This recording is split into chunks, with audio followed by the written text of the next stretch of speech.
Bien,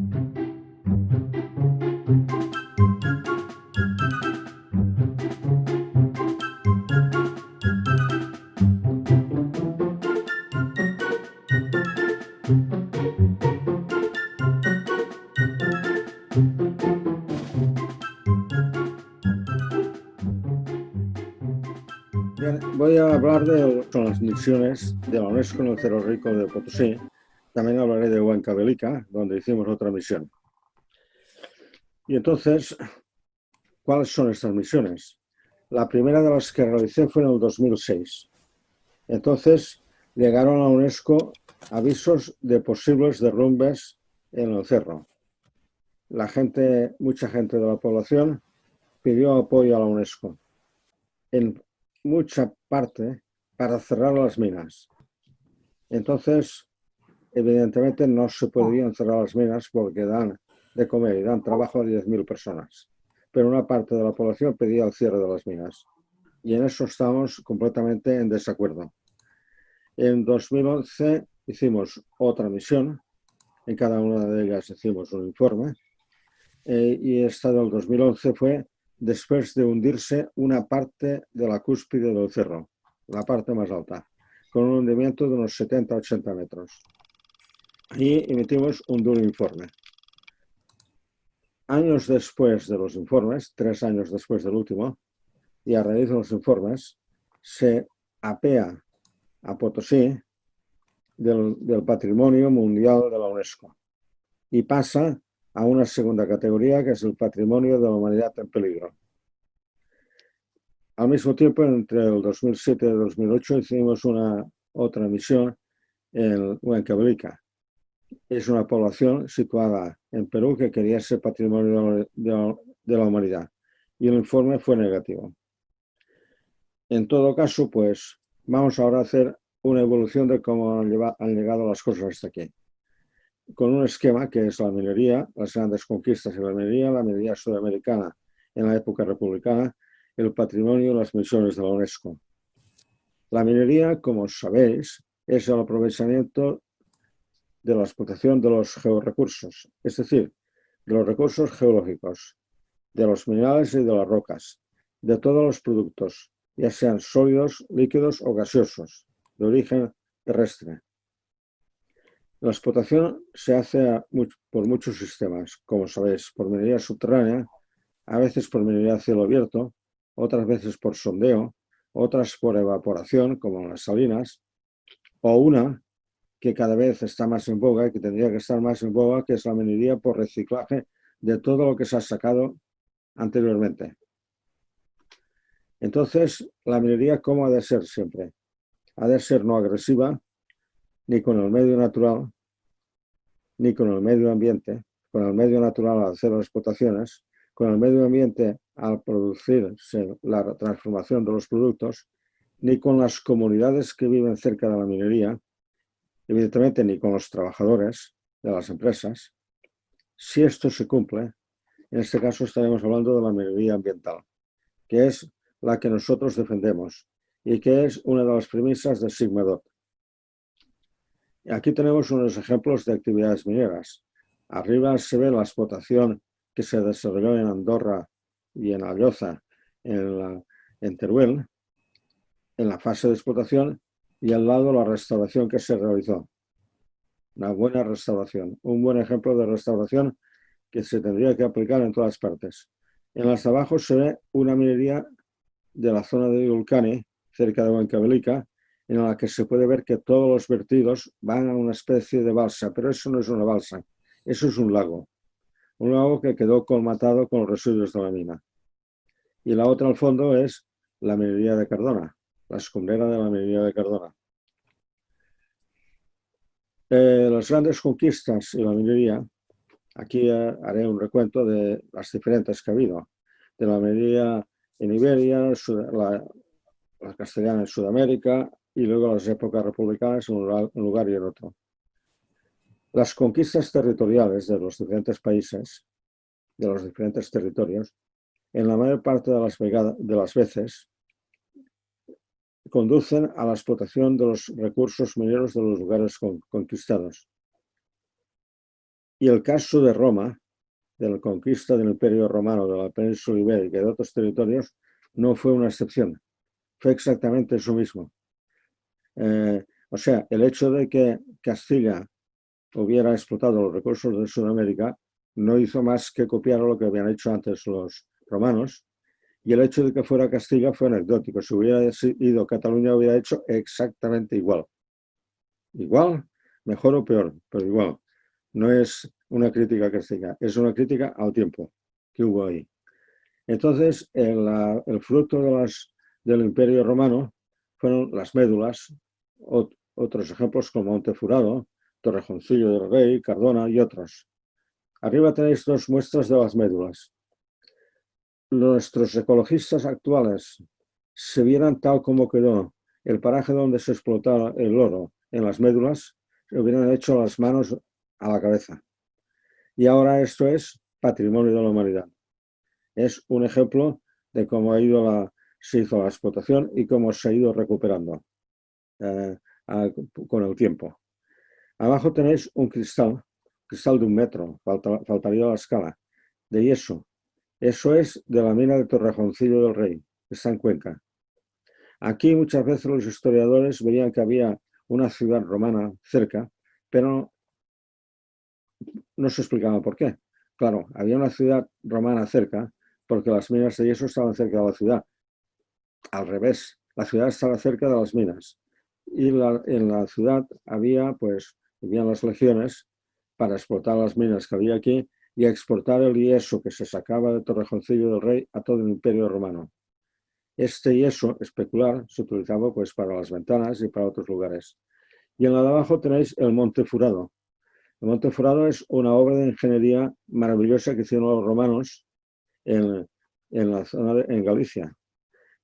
Desviaron el río Sil en un meandro para que en las épocas lluviosas el agua pasara por el meandro y por el túnel, pero que en las épocas de estío solamente pasaba por el túnel, no por el meandro. Entonces aprovechaban para coger el oro que el río había dejado en el meandro. Por lo tanto, es una obra de ingeniería importante en el cual desvían el río para explotar el oro que había ahí. Bueno, en la conquista de Sudamérica y de toda la zona a la que llegaron los castellanos, la corona de Castilla, hay que tener en cuenta que yo hablo de la corona de Castilla porque España no existía como tal. Nos han explicado historias de cuando se casan los dos reyes católicos se crea España. No, no. El imperio, la corona de Castilla va por un lado y la corona de Aragón va por otro. Entonces, por las razones que sean, al acuerdo al que llegaron, la corona de Castilla se proyecta hacia América, la corona de Aragón se proyecta hacia el Mediterráneo. Y había una perfecta partición de los lugares en los cuales actuaba cada uno. Solo hasta llegar al 1700 y pico, cuando hay la guerra de sucesión entre los Borbones y los Austrias, en ese momento, al ser derrotada fundamentalmente la corona de Aragón, pasa ya a poder ir a Sudamérica y los otros al Mediterráneo. Derrotada no, en el derrotado lo que ocurrió es que la corona de Aragón defendía al rey que perdió. Entonces, antes de la llegada de los castellanos a Sudamérica, ya existían numerosas explotaciones mineras, pero siempre, cuando había un pueblo conquistador como el de los incas, iba aplacando y conquistando las riquezas de los demás. Es evidente que con la llegada de los europeos se perdió parte de la cultura y ahora en este momento se está reconstruyendo poco a poco y paso a paso. En Potosí, Ecuador, se explotaba el oro y el platino para ser utilizado en joyería. Se dice a menudo que los españoles descubrieron el platino en Sudamérica.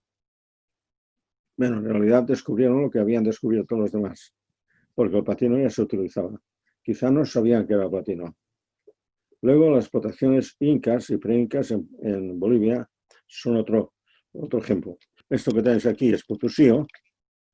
Esta es los restos de una de las explotaciones de Potosío, del platino y del oro. Eso está pues cerca de Loja, en Ecuador. Entonces la corona castellana de minería en el periodo colonial. Entonces hay explotaciones mineras en diferentes lugares. Y fijaros que aquí he puesto una localidad castellana, que es Almadén. Hablaré de Potosí, de Almadén, de Huancavelica y de otros lugares que se podrían hablar.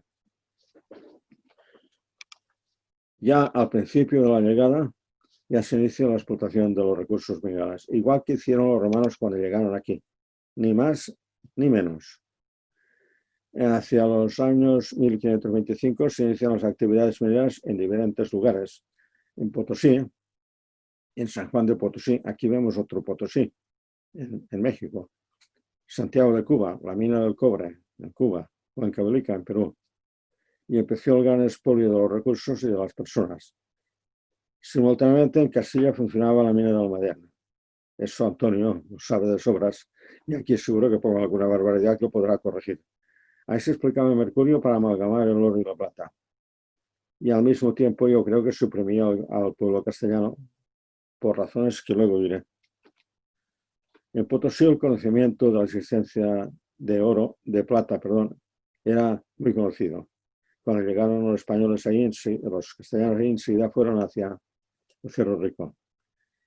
Esto propició la gran mina que hubo ahí, una de las minas más importantes del mundo, que se estableciera en Potosí, una de las mayores ciudades del Imperio Castellano, la ciudad de Potosí, una de las mayores ciudades de Castilla, que llegó a tener hasta 200.000 habitantes. Ahora tiene pues poco más o menos lo mismo. En ese momento Potosí era una de las ciudades más importantes del mundo.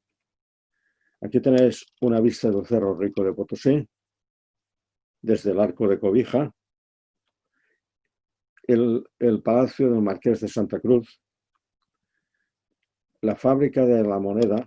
En la Fábrica de la Moneda, casualmente, es el edificio mayor que construyó la Corona de Castilla en Sudamérica. Debajo está la Iglesia de la Merced.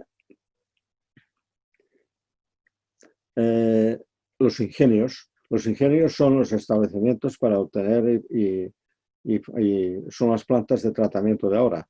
Lo que pasa es que allí conservan el nombre, además muy español y muy bonito, de ingenio. De ingenio viene de ingeniero, de ingeniera, de pensar. Las lagunas.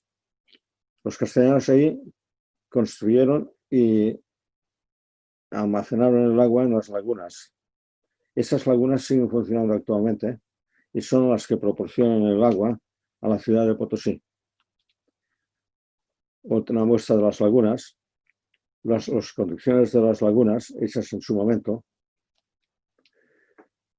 Como decía, creció una gran ciudad con más de 200.000 habitantes. Fijaros que nos estamos situando entre 1.600 y 1.700. Por lo tanto, es una ciudad enorme. En esos tiempos, yo creo que Barcelona debía tener unos 15.000 o 15.000 habitantes, si llegaban. Y Madrid debía tener unos 7 o 8.000. O sea, eran ciudades enormes comparadas. La ciudad mayor, creo que de Castilla, era Sevilla. Fruto de las actividades mineras, pues creció la ciudad, las lagunas, y fue declarada Patrimonio de la Humanidad. Fue declarada Patrimonio de la Humanidad desde 1987 hasta 2014, que es cuando se aplicó el informe que habíamos hecho. A raíz de las misiones ha pasado a Patrimonio de la Humanidad en peligro. Pero ya os diré por qué. Almadén simultáneamente estaba en Castilla, como sabéis, en Ciudad Real. Se explotaba el mercurio para amalgamar la plata y el platino de otros lugares. Pero claro, en Almadén, aparte de los mineros que podía haber, había otros que eran los forzados. Estos eran los mineros que habían de trabajar las minas y que habían de conducir el mercurio hasta América remando cuando no había viento. Yo tengo un compañero que hizo la travesía de Barcelona hasta Centroamérica y en el 50% del recorrido tuvieron que remar. Tardaron casi 4 meses. Bueno, aquí normalmente se trasladaba el mercurio a través de los barcos, pero cuando no había viento había que remar. Y las galerías de los forzados eran las personas que iban contra la religión o contra el rey, condenados por los tribunales de la Inquisición. Entonces, el mercurio se llevaba hasta América, pero cuando se descubrió el mercurio en Huancavelica, dejó de llevarse hasta Sudamérica, se llevó hasta San Juan de Potosí, hasta el actual México. Aquí tenéis unas muestras de los calabozos y de las galerías de forzados de Almadén. Están debajo de la Escuela de Minas de Almadén. Cuando se hicieron obras ya se sabía que había algo, se descubrió todo esto. Ahora cuando se visita Almadén, se visita la galería de forzados. Fijaros que el imperio no solo explotaba a los de allá, sino a los de aquí, porque el imperio o las coronas, sean las que sean, se aprovechan siempre que pueden de sus súbditos. En Huancavelica, ahí se descubrió el mercurio.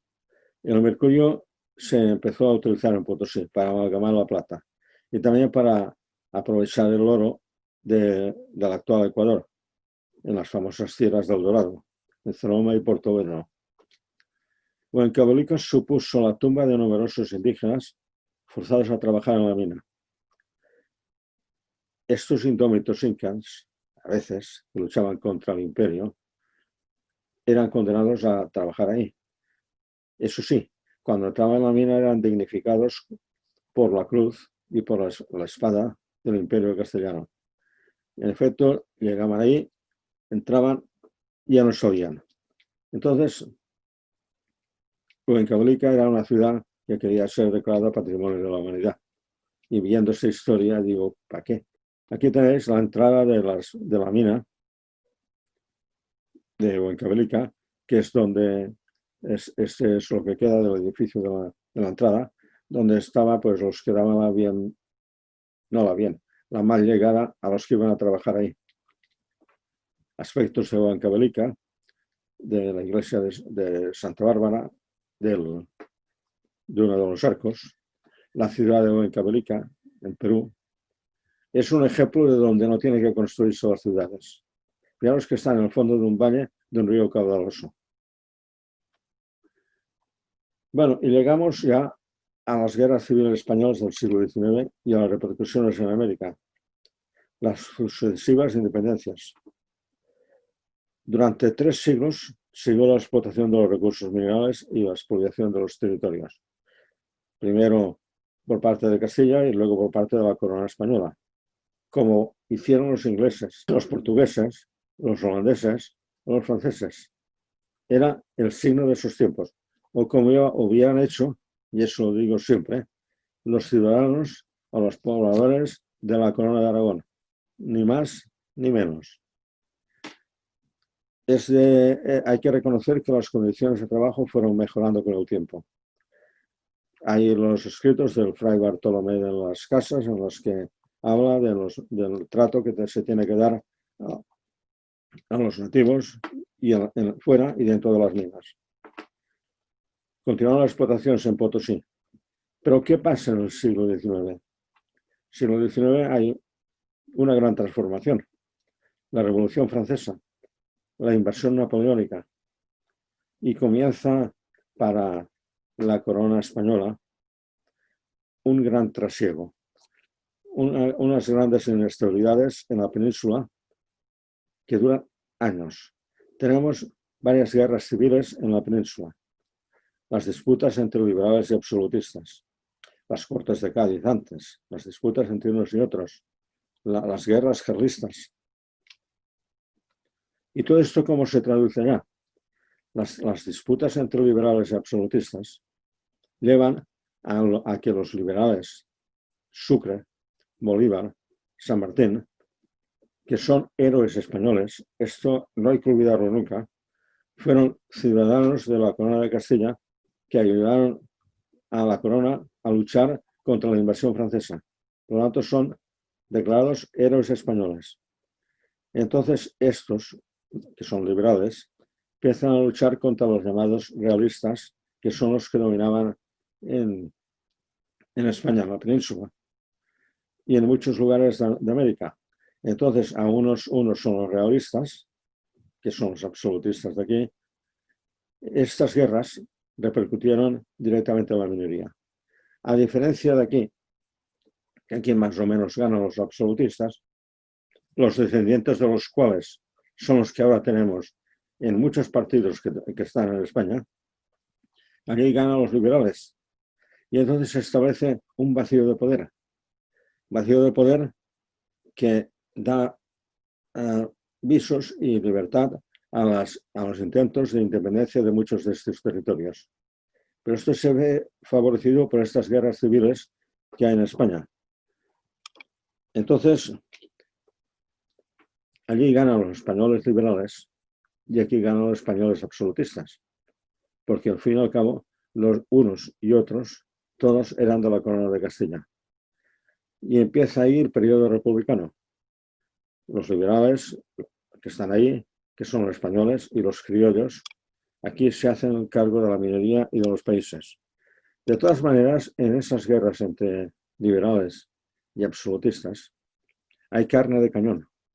Esos son los indígenas. Los indígenas de esos países, los nativos, las personas vinculadas a las etnias de esos países, esos quedan al margen del poder. Salvo pocas excepciones, no llega al poder. Y como siempre se cumple, que el pueblo llano queda apartado del poder, por los unos y por los otros. Claro, en esas luchas por la independencia, entre liberales y absolutistas, y por la independencia ya de los territorios de allá, hay algunos reductos españoles que se mantienen durante tiempo. Uno de estos reductos españoles, realistas, es en la ciudad de Potosí. Ahí la corona se hizo fuerte durante más de un año, después de haberse declarado independiente ya el resto de Bolivia. Entonces, a partir de aquí, las actividades proporcionaron ciertos control a las ciudades, todo esto, como hemos dicho, tanto en Potosí, en Cerro de Portobelo. ¿Qué pasa después? Cuando llega la época republicana, después del esplendor de la explotación en la época de la corona, del mercurio en Cabelica, llega un lento y continuado declive, con ciertos altibajos. Se va sucediendo esto durante los siglos XIX y XX, sobre todo en Potosí o en Cabelica y en otros lugares. Con la decadencia que hay en Potosí, que es muy fuerte, desde la llegada de la época republicana hasta el llegado ya la mitad del siglo XIX o pasado, ahí se descubrió el estaño. Se había estado explotando plata, pero se descubrió el estaño en 1884 y comienza la explotación del estaño. Decrece la explotación de la plata y empieza una nueva época de bienestar para Potosí. Resurge la minería en Potosí y recupera mucho de sus montón. Esta época de explotación del estaño coincide con la de las grandes compañías suizas y alemanas y también con el imperio minero de Patiño, que es un boliviano, de Patiño, que es Simón Iturri Patiño. Fijaros que tiene un apellido vasco. En Potosí los vascos tuvieron una gran trascendencia. En todo caso, estas empresas están, como es natural, al servicio del capitalismo mundial. Poco a poco se va esquilmando el país, se van explotando las reservas. Pero claro, llega un momento que se nacionalizan las minas. En 1952. 1952 es una época cercana en la que hay una gran transformación en Bolivia. Es un golpe de militar de izquierdas que da paso a la revolución boliviana. Ahora, aquí hemos oído siempre hablar de la revolución bolivariana de Venezuela, pero es que hubo antes ya en Bolivia, con los gobiernos del MIR, del Movimiento de Izquierda Revolucionario. A partir de esa época, el Estado recupera las minas para el pueblo. Pero claro, dura poco.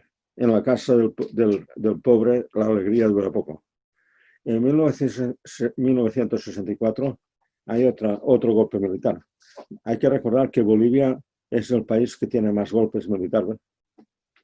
Creo que son hasta 100 y pico. A veces Giva lo plasmaba en uno de sus chistes. Dice, es el golpe de las 11. No, este es el de las 12 que se ha retrasado. Bueno, en un día yo recuerdo que en Bolivia hubo 3 golpes militares.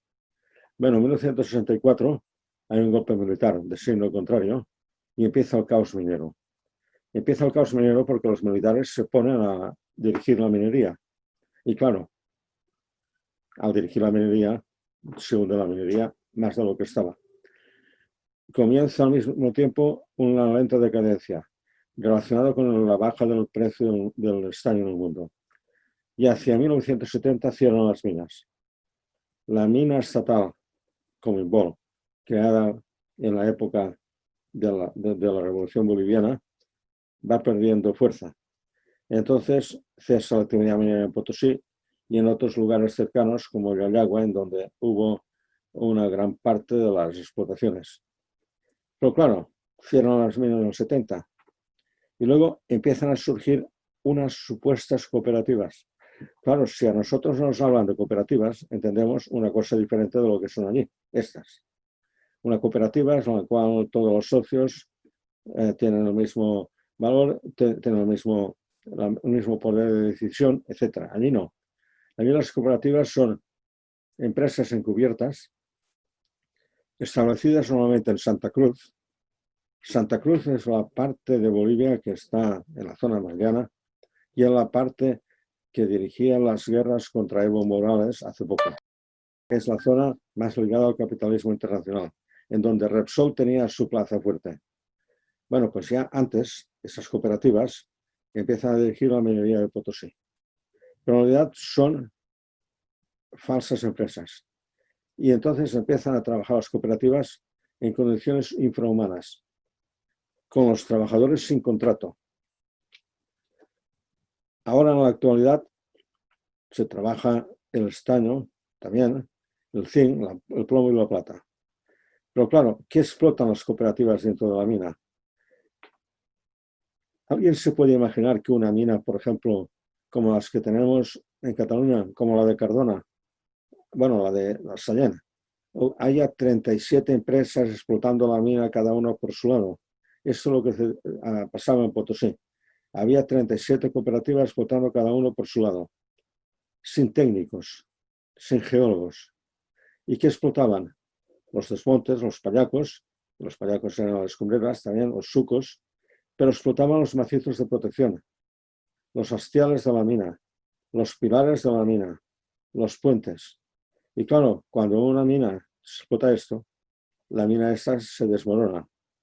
Por eso se creó una gran inestabilidad en el Cerro Rico de Potosí que daba al trance con lo del patrimonio de la humanidad. En este momento, cuando estábamos allí, había 37 cooperativas, cada una por su lado, trabajando en el interior, sin técnicos, sin planos. Nosotros pedíamos los planos y nadie tenía los planos, sin ningún tipo de seguridad continua, con continuos accidentes. Hubo momentos en que había casi un muerto diario. Afortunadamente ahora no son tantos. Ahora es un muerto cada 3 o 4 días, pero no dejan de ser muchos. Y se sigue explotando a los mineros y a las familias a partir de estas falsas cooperativas. Hay otras 40 falsas cooperativas que se dedican a procesar el mineral en las plantas de tratamiento. Pero claro, no tienen medios. Y entonces lo que ocurre es que parte del material procesado va río Pilcomayo hacia abajo, río Pilcomayo al Paraná y a la Argentina. Por lo tanto, van echando pues, escombros hacia el río con una contaminación que es 10 veces mayor que la de Aznalcóllar. Cuando hubo el cierre de las presas en Aznalcóllar, todo el mundo se rasgó las vestiduras, pero es que la contaminación que se produce en estas minas es muchísimo superior. Aquí tenéis un aspecto del trabajo en las minas. ¿Veis ahí un minero que está tirando? Está tirando de una vagoneta. Cuando las minas eran productivas y tecnificadas, no se tiraba así. había una máquina que es la que ponía en marcha las vagonetas. En la siguiente se va un minero con un palo, lo que está haciendo de trole, para que funcione una vagoneta. Cuando ponen el trole salen chispas por todas partes. Y en la galería, en la de abajo, es un hundimiento dentro de una galería. En Huancavelica, durante el periodo republicano, continuó la explotación. Se fueron agotando los filones y entonces se da el caso, es un caso gravísimo, en el siglo XIX una revuelta minera. Y la empresa lo solucionó por lo sano, dinamitando el sector de la mina en donde estaban concentrados los mineros en la asamblea. Es aquello de muerto el perro, se acabó la rabia. Esta es una cosa que ocurrió a finales del XIX. Y claro, ¿cómo iba a ser esto patrimonio de la humanidad? Este es un ejemplo de dónde está. En la empresa Brocal se dio con la explotación minera durante el siglo XX, pero con minera a cielo abierto. Esto provocó la pérdida de muchos de los vestigios del patrimonio minero. Cuando continuó la minería a cielo abierto, se descubrieron los restos de los mineros muertos por la acción de la mina para matar a los mineros cuando estaban en las asambleas y acabar con la revuelta. En el 1950, cerraron las minas por falta de rentabilidad y entonces se empezó a explotar a cielo abierto. Estos son los ejemplos de las explotaciones a cielo abierto, en los cuales los residuos se vierten a los lagos, con lo cual se provoca una gran contaminación ambiental. Un ejemplo de la visita que hicimos a Huancavelica, ahí tenéis un lago. Ese lago tiene una concentración de metales pesados enorme. Los indígenas están contentos porque cogen los peces, que son muy gordos. Claro, están muy ricos en metales pesados. Abajo, lo que os comentaba, el vertido directamente a un lago. Bueno, pues en las misiones que hicimos, ya en los momentos previos, Potosí era patrimonio de la humanidad. Y Huancavelica intentaba serlo.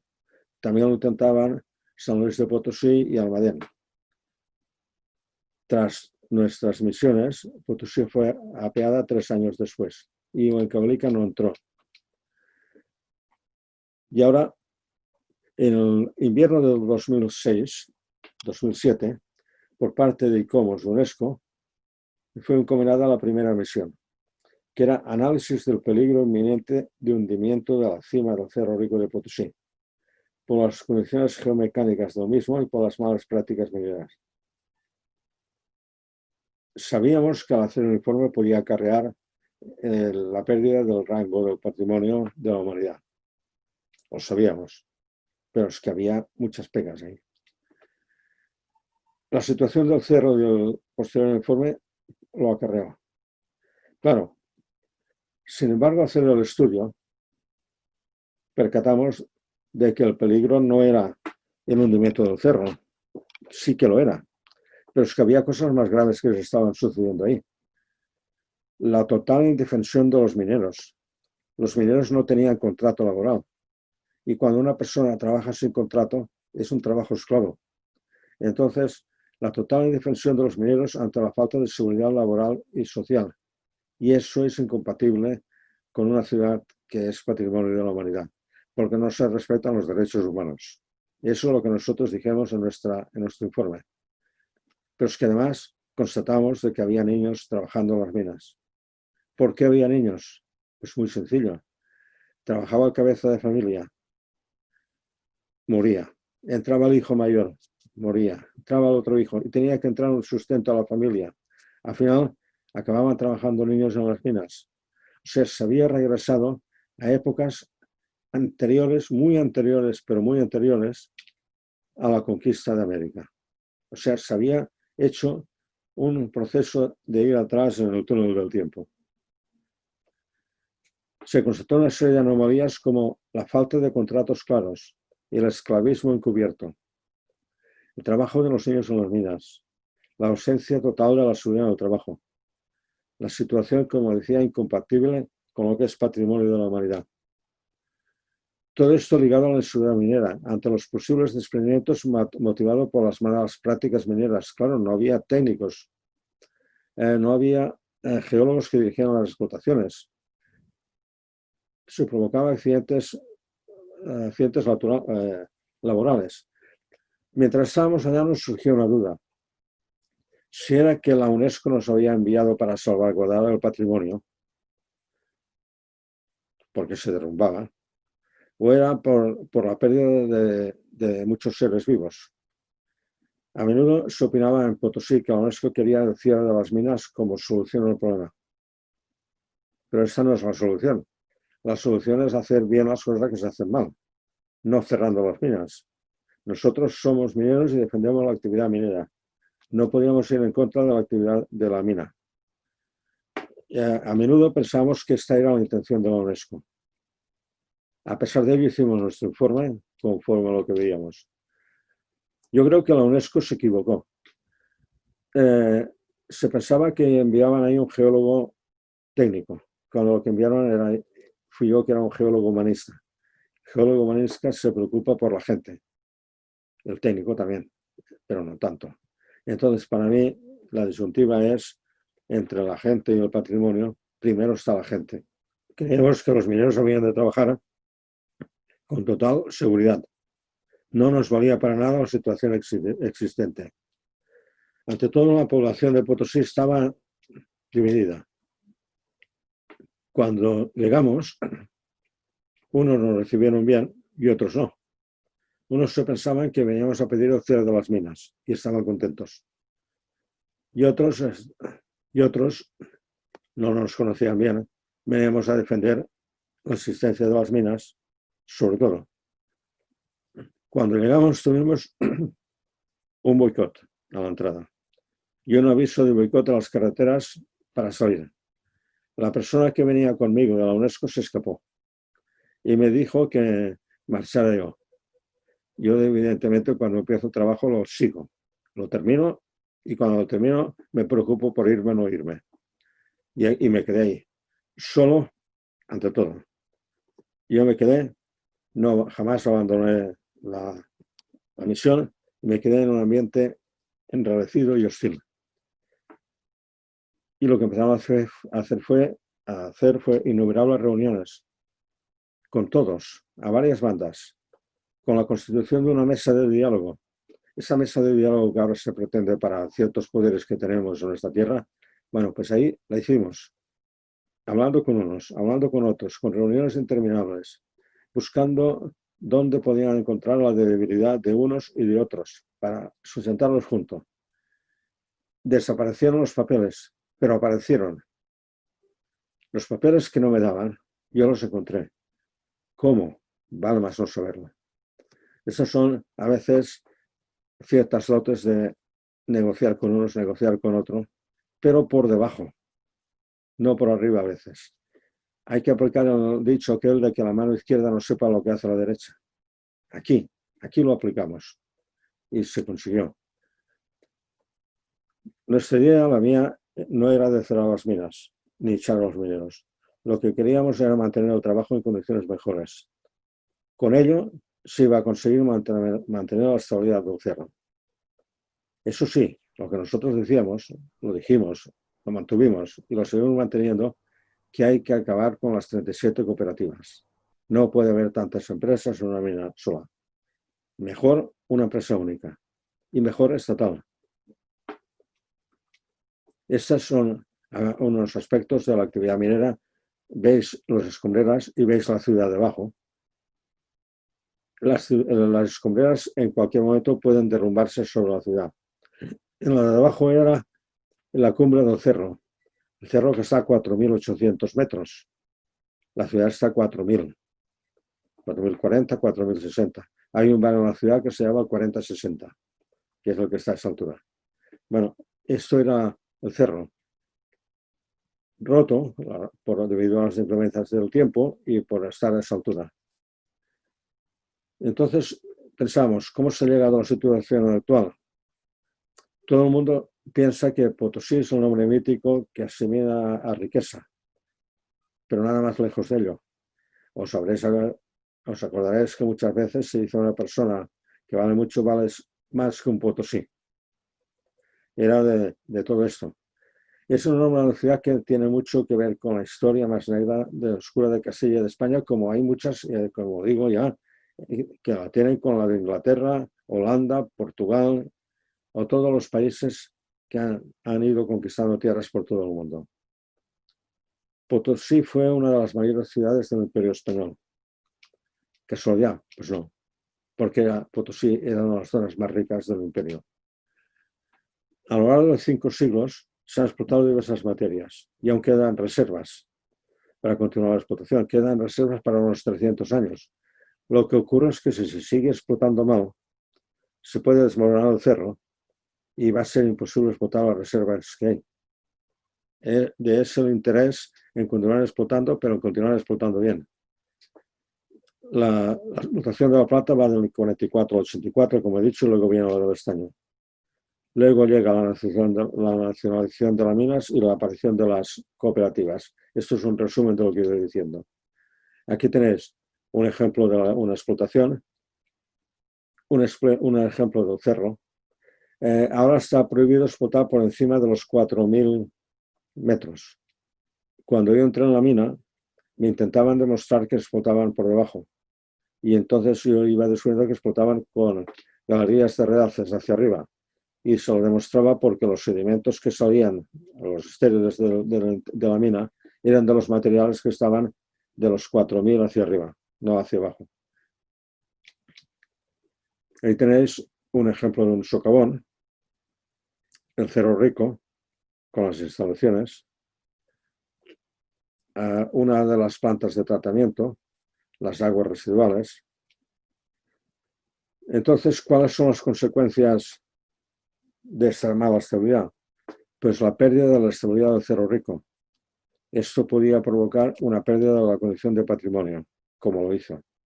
Una falta total de seguridad laboral, el esclavismo, los niños en las minas, problemas ambientales, una gran contaminación a nivel continental. Un conjunto de hechos absolutamente incompatibles con el hecho. Y ante eso nos planteamos la célebre frase que dijo un célebre autor ruso: ¿qué hacer?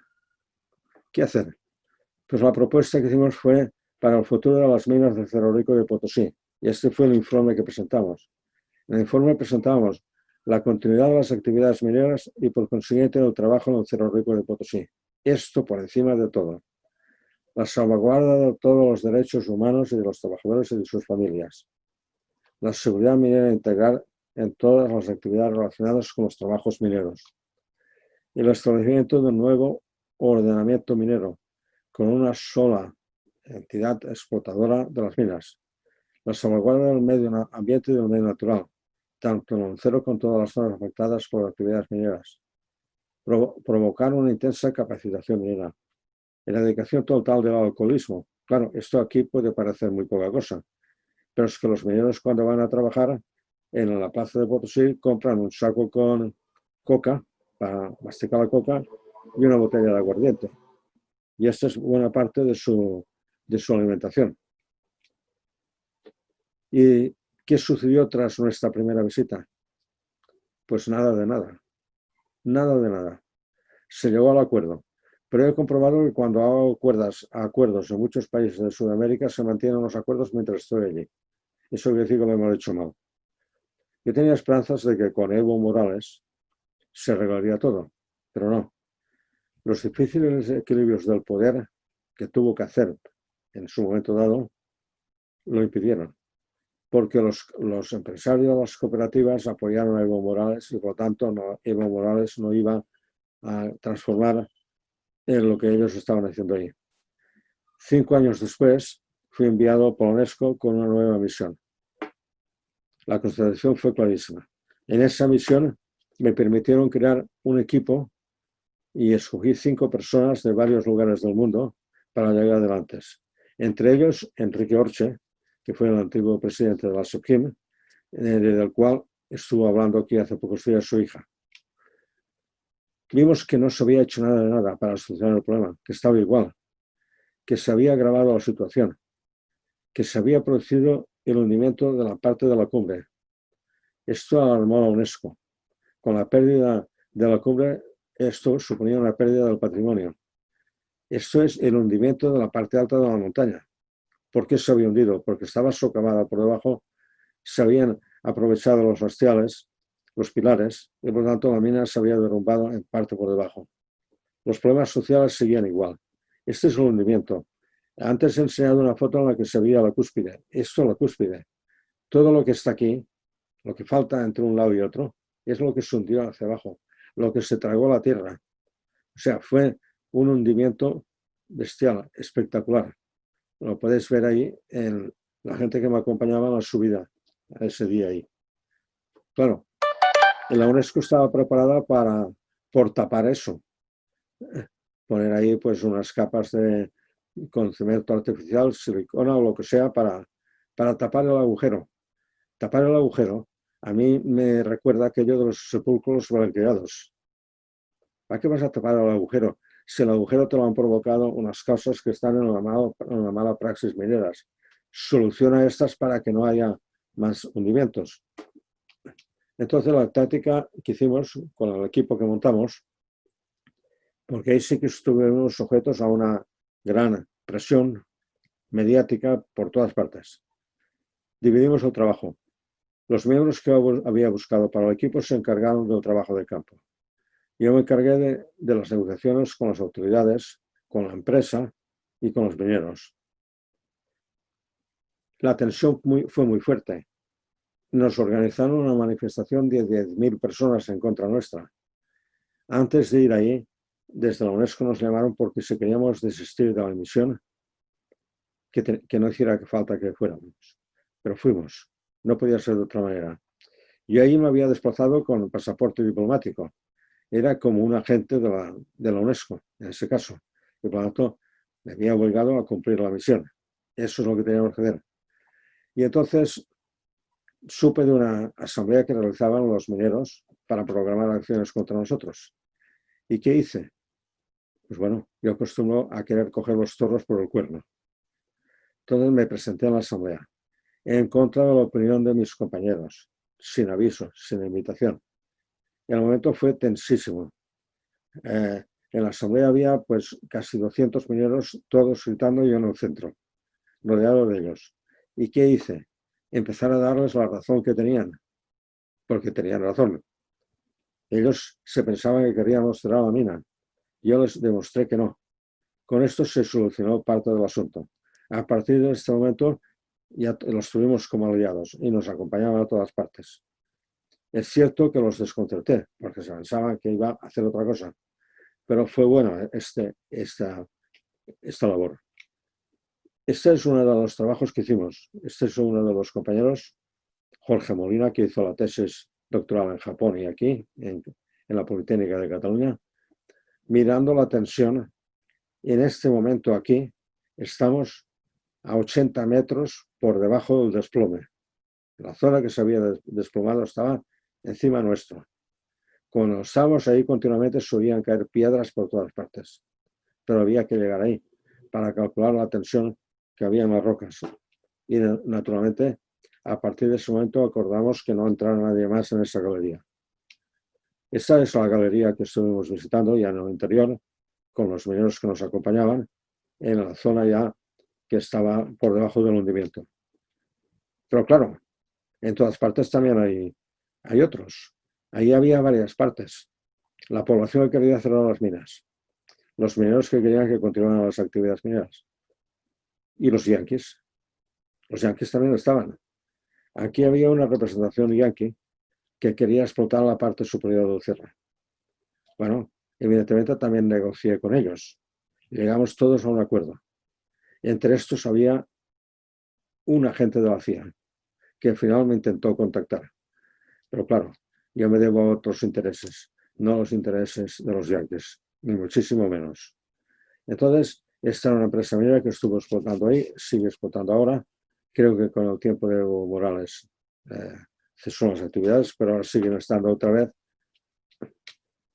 Esta empresa lo que hace es explotar la plata de los desmontes. Ahí tenéis una lingotera de plata en el momento de la obtención. Y de ahí salió un informe, mucho más duro, porque no se había hecho nada, constatando que este informe iba a conllevar el paso del patrimonio de la humanidad al patrimonio en peligro. Pero repito, ¿cómo puede ser patrimonio de la humanidad un lugar en donde no se respetan los derechos humanos? Se ratificaron los puntos del informe del 2006 y se añadieron otros. Uno de los que añadimos fue el de impedir el turismo en las galerías de las minas. Es que había varias empresas que se dedicaban a turistear dentro de la mina. ¿Y sabéis qué significa esto? Entrar turistas donde están trabajando los mineros en malas condiciones, con el peligro para los mineros y el peligro para los turistas. O es mina o es turismo. Las dos cosas no. Constatamos que muchas veces los turistas iban a ver el morbo de los mineros trabajando en condiciones nefastas. A raíz de este informe, se aprueba la hipótesis de la categoría mundial del patrimonio. Pero continúa el trabajo y estamos seguros que están mejorando las condiciones laborales en estos momentos. Sabemos que se nos considera a nosotros, por haber hecho este informe, personas no gratas en Potosí, por parte de la población que iba en contra de las actividades mineras, a favor de la persistencia del patrimonio de la humanidad, sin considerar que el primer patrimonio de las personas es el trabajo. Nosotros nos centramos en que el primer patrimonio de la gente es el trabajo. Sin trabajo no hay otro patrimonio, porque una persona que no trabaje, por ejemplo, no puede ver lo que hay alrededor. El primero patrimonio es el trabajo. En Huancavelica hicimos otra misión, también nos fue encomendada por Tiki y Comos, en Huancavelica, y entonces nos resultó muy difícil de aceptar que en lugar que durante muchos años se había menospreciado a los indígenas, y también en la época republicana podía ser patrimonio de la humanidad. Entonces, mucha parte del patrimonio se había perdido. Y por otra parte, en la minería actual hay un gran deterioro del medio natural, del medio ambiente y del medio social. Entendemos que no es una medida sostenible. En consecuencia, el informe fue negativo. Bueno, y con esto pues termino. Tengo que decir una cosa, que para ir allá, como agentes que iba yo de la UNESCO, nos capacitaron, nos hicieron varios tests. Uno de los tests que estaba en un formulario era muy divertido. Nos preguntaban, ¿qué haríamos en caso de que hubiera un maremoto donde estábamos? Y digo, coño, un maremoto en una ciudad que está a 4.000 metros habrá destrozado toda América antes de que llegue el agua ahí. Bueno, pues eso es todo. Aquí lo termino. ¿Puedo hacer un comentario? Sí, adelante, Carlos. Obviamente que estuviste hablando de un prócer de nuestra independencia que fue el general José de San Martín. San Martín era un militar nacido en Colonia, en el virreinato, no nacido en España. Por eso acá le decimos criollos los que son nacidos en